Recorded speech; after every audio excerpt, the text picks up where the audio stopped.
ಇನ್ನು ನಾಳೆ ಮತ್ತು ನಾಡಿದ್ದು ಭಾರೀ ಮಳೆ ಎಚ್ಚರಿಕೆ ಕೊಡಲಾಗ್ತಾ ಇದೆ. ಉಡುಪಿ, ಕೊಡಗು ಜಿಲ್ಲೆಗಳಲ್ಲಿ ರೆಡ್ ಅಲರ್ಟ್ ಘೋಷಣೆ ಮಾಡಲಾಗಿದೆ. ನಾಳೆ ಮತ್ತು ನಾಡಿದ್ದು ದೊಡ್ಡ ಪ್ರಮಾಣದ ಮಳೆ ಮತ್ತೆ ಆಗತ್ತೆ. ಈ ಜಿಲ್ಲೆಗಳಿಗೆ ಅಲರ್ಟ್ ನೀಡಲಾಗಿದೆ. ಉಡುಪಿ ಜಿಲ್ಲೆಯಲ್ಲಿ ನಾಳೆ ಅಂಗನವಾಡಿ ಶಾಲೆಗಳಿಗೆ ರಜೆ ನೀಡಲಾಗಿದೆ. ಈಗಾಗಲೇ ಕೊಡಗು ಜಿಲ್ಲೆಯಲ್ಲೂ ಕೂಡ ಅಂಗನವಾಡಿ ಮತ್ತು ಶಾಲೆಗಳಿಗೆ, ಪದವಿ ಪೂರ್ವ ಕಾಲೇಜುಗಳಿಗೆ ರಜೆ ಘೋಷಣೆ ಮಾಡಲಾಗಿದೆ. ಭಾರೀ ಪ್ರಮಾಣದ ಮಳೆ ಆಗುವ ನಿರೀಕ್ಷೆ. ಇಂಥದ್ದೊಂದು ಎಚ್ಚರಿಕೆಯನ್ನ ಹವಾಮಾನ ಇಲಾಖೆ ಕೊಟ್ಟಿದೆ. ಎನ್ಡಿಆರ್ಎಫ್ ತಂಡ ಕೂಡ ಈಗಾಗಲೇ ಜಿಲ್ಲೆಯಲ್ಲಿನೇ ಬೀಡುಬಿಟ್ಟಿದೆ. ಮುನ್ನೆಚ್ಚರಿಕಾ ಕ್ರಮವಾಗಿ ಸೂಕ್ಷ್ಮ ಮತ್ತು ಅತಿ ಸೂಕ್ಷ್ಮ ಪ್ರದೇಶಗಳಿಗೆ ಎನ್ಡಿಆರ್ಎಫ್ ತಂಡದ ಸಿಬ್ಬಂದಿಗಳು ಭೇಟಿ ಕೊಡ್ತಾ ಇದ್ದಾರೆ.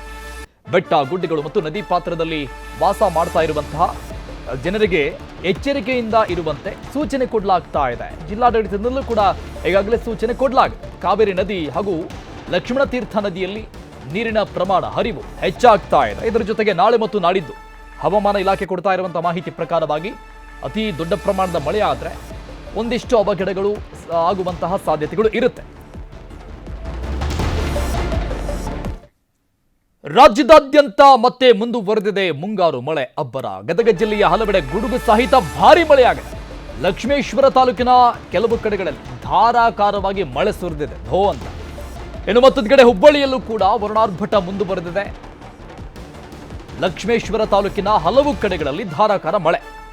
ಗದಗ ಜಿಲ್ಲೆಯಾದ್ಯಂತ ಹುಬ್ಬಳ್ಳಿಯಲ್ಲೂ ಕೂಡ ವರುಣಾರ್ಭಟ ಮುಂದುವರೆದಿದೆ. ಕೊಂಚ ದಿನಗಳ ಕಾಲ ರೆಸ್ಟ್ ಅಲ್ಲಿದ್ದಂಥ ವರುಣ ಮತ್ತೆ ಎಂಟ್ರಿ. ತಗ್ಗು ಪ್ರದೇಶಗಳಿಗೆ ನೀರು ನುಗ್ಗುವ ಭಯ ಇದೆ. ಅನೇಕ ಅವಾಂತರಗಳು ಈಗಾಗಲೇ ಸೃಷ್ಟಿಯಾಗಿದೆ. ಧಾರಾಕಾರ ಮಳೆಯಿಂದಾಗಿ ಸಹಜವಾಗಿ ಜನಜೀವನ ಅಸ್ತವ್ಯಸ್ತವಾಗಿದೆ. ಧಾರವಾಡ ಜಿಲ್ಲೆ ನವಲಗುಂದದಲ್ಲಿ ಮಳೆ ಅಬ್ಬರ ನೋಡ್ತಾ ಇದ್ದೀವಿ ದೃಶ್ಯದಲ್ಲಿ. ಮುಂಗಾರು ಮಳೆಯ ಮತ್ತೆ ಎಂಟ್ರಿ ನಂತರದಲ್ಲಿ, ಅಂದರೆ 2-3 ದಿನ ಮಳೆ ಬಂದಿರಲಿಲ್ಲ. ಮತ್ತೆ ಮಳೆ ಈಗ ಧೋ ಅಂತ ಸುರಿತಾ ಇದೆ. ನಾಳೆ ಮತ್ತು ನಾಡಿದ್ದು ಮತ್ತೆ ಅಲರ್ಟ್ ಕೊಡಲಾಗಿದೆ. ರೆಡ್ ಅಲರ್ಟ್ ಘೋಷಣೆ ಮಾಡಲಾಗಿದೆ ಕೆಲವೊಂದು ಜಿಲ್ಲೆಗಳಿಗೆ.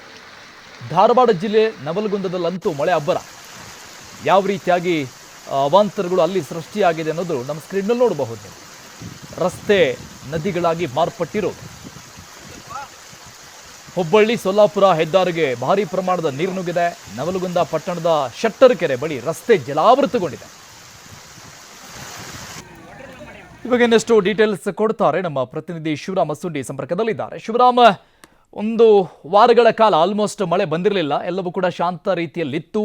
ಮತ್ತೊಂದು ಕಡೆ ಬಿತ್ತನೆ ಕಾರ್ಯ ಕೂಡ ಬಹಳಷ್ಟು ಜೋರಾಗಿ ನಡೀತಾ ಇತ್ತು. ಮತ್ತೆ ಈಗ ನಾಳೆ ಮತ್ತು ನಾಡಿದ್ದು ದೊಡ್ಡ ಪ್ರಮಾಣದ ಮಳೆ ಆಗುತ್ತೆ ಅಂತ ಹೇಳಲಾಗ್ತಾ ಇದೆ. ಇವತ್ತು ರಾತ್ರಿನೇ ಮಳೆ ಧೋ ಅಂತ ಸುರಿದಿರುವಂಥದ್ದು ಜಿಲ್ಲೆಯಲ್ಲಿ ನೋಡ್ತಾ ಇದ್ದೀವಿ. ಏನೇನು ಅವಾಂತರಗಳಾಗಿದೆ?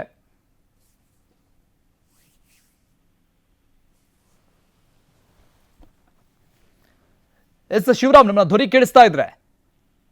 ಅರುಣ್, ಏನು ಧಾರವಾಡ ಜಿಲ್ಲೆ ಮತ್ತು ಸೇರಿ ಸುತ್ತಮುತ್ತಲ ಜಿಲ್ಲೆಗಳು ಸಹ ಧಾರಾಕಾರ ಮಳೆ ಆಗ್ತಾ ಇದೆ. ಅದರಲ್ಲೂ ಏನು ಧಾರವಾಡ ಜಿಲ್ಲೆ ನವಲಗುಂದದಲ್ಲಿ ಮಳೆ ಅಬ್ಬರಿಸ್ತಾ ಇದೆ ಅಂತ ಹೇಳ್ಬೋದು. ಸೋಲಾಪುರ ಹುಬ್ಬಳ್ಳಿ ರಸ್ತೆಗೂ ಸಹ ಏನು ನೀರು ನುಗ್ಗಿದೆ. ಜೊತೆಗೆ ಏನು ಯಮನೂರು ಗ್ರಾಮದಲ್ಲಿ ಮನೆಗಳಿಗೂ ಸಹ ನೀರು ನುಗ್ಗಿ ಅವಾಂತರ ಸೃಷ್ಟಿ ಮಾಡಿದೆ. ಮತ್ತೊಂದು ಕಡೆ ಗದಗ ಜಿಲ್ಲೆಯಲ್ಲಿ ಲಕ್ಷ್ಮೇಶ್ವರ ತಾಲೂಕಿನಲ್ಲೂ ಸಹ ಮಳೆ ಅಬ್ಬರ ಜೋರಾಗಿದೆ. ಅದೇ ರೀತಿಯಾಗಿ ಹುಬ್ಬಳ್ಳಿಯಲ್ಲೂ ಸಹ ಈಗಲೂ ಸಹ ಮಳೆ ಸುರಿತಾ ಇದೆ. ತಗ್ಗು ಪ್ರದೇಶಗಳಿಗೆ ನೀರು ನುಗ್ಗಿದೆ.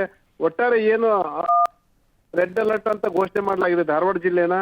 ಸಾಕಷ್ಟು ಈಗಲೂ ಸಹ ಮಳೆ ಸುರಿತಾ ಇದೆ. ಧಾರವಾಡ ಜಿಲ್ಲೆಯ ಬೇರೆ ಬೇರೆ ಕಡೆ, ಹುಬ್ಬಳ್ಳಿ ಇರ್ಬೋದು, ಧಾರವಾಡ ಇರ್ಬೋದು, ನವಲಗುಂದ ಮೊದಲಾದ ಕಡೆ ಮಳೆ ಸುರಿತಾ ಇದೆ. ಅಲ್ಲದೆ ಗದಗ ಜಿಲ್ಲೆಯ ಹಲವೆಡೆ ಸಹ ಮಳೆ ಸುರಿತಾ ಇದೆ. ಹೀಗಾಗಿ ಒಂದ್ ರೀತಿಯಲ್ಲಿ ಏನು ಧಾರಾಕಾರ ಮಳೆಯಿಂದಾಗಿ ಜನಜೀವನ ಅಸ್ತವ್ಯಸ್ತಗೊಂಡಿದೆ ಅಂತ ಹೇಳ್ಬೋದು. ಕೆಲವೊಂದು ಕಡೆ ಏನು ಹಳ್ಳ ಭರ್ತಿಯಾಗಿ ತುಂಬಿರ್ತಾಗಿ ಏನು ಅಲ್ಲಿ ವಾಹನ ಸಂಚಾರ ಸಹ ನಿಂತು ಹೋಗಿದೆ.